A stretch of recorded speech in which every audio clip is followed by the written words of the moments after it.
This is Inside Indiana Business Radio for the afternoon of Monday, December 16th, 2024. I'm Alex Brown.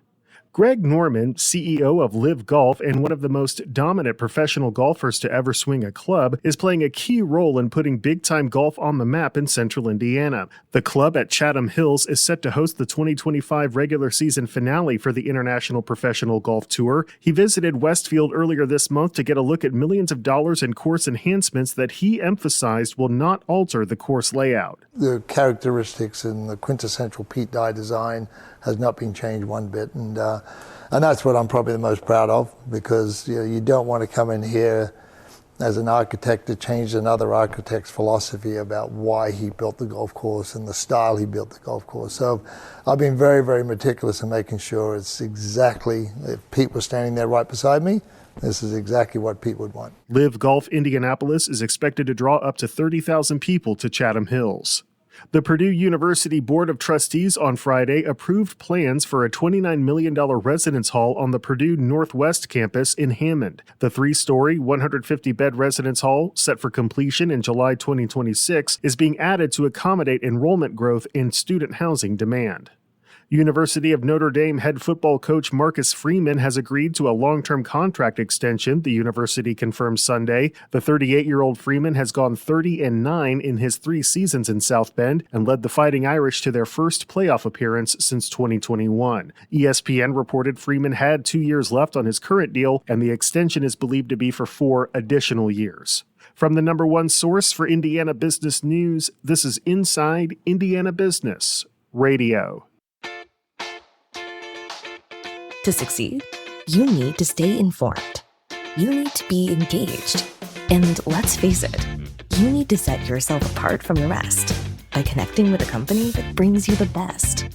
Because in today's environment, business is an ever-moving target, and we'll help you chase it. IBJ Media. The best of business is in us. Get started at ibjmedia.com/youngprofessional. The state's Public Retirement Oversight Committee plans to remove BlackRock from its investment portfolio after a state review found the firm had participated in environmental, social, and governance practices. The board of the Indiana Public Retirement System unanimously voted Friday to take the final step of replacing BlackRock as a provider of global inflation-linked bonds to the system.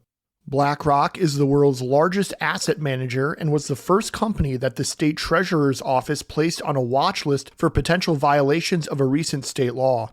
Indiana passed a law in 2023 directing the board to refrain from making investments with the purpose of, quote, influencing any social or environmental policy or attempting to influence the governance of any corporation for non-financial purposes.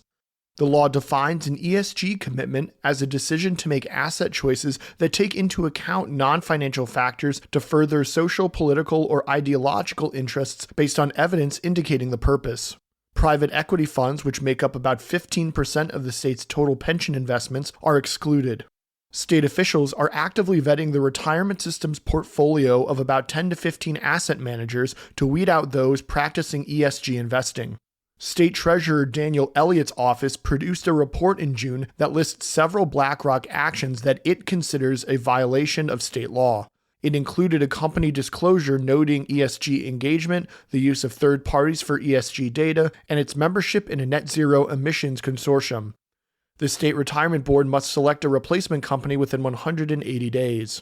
I'm Marek Mazurek for Inside Indiana Business Radio. A Mount Vernon ice cream maker and a Martinsville maker of goat milk products have each received grants from the Dairy Business Innovation Alliance to expand their businesses. JB's Barnyard in Mount Vernon was awarded $100,000 to purchase ice cream machinery, according to the Indiana State Department of Agriculture. Risen Creek Creamery in Martinsville was awarded nearly $50,000 for a fluid milk bottle filler. The grants were among 39, totaling more than $3.3 million awarded by the Alliance, a partnership between the Wisconsin Cheesemakers Association and the Center for Dairy Research at the University of Wisconsin. The Alliance supports small and mid-sized dairy processors in 11 Midwestern states.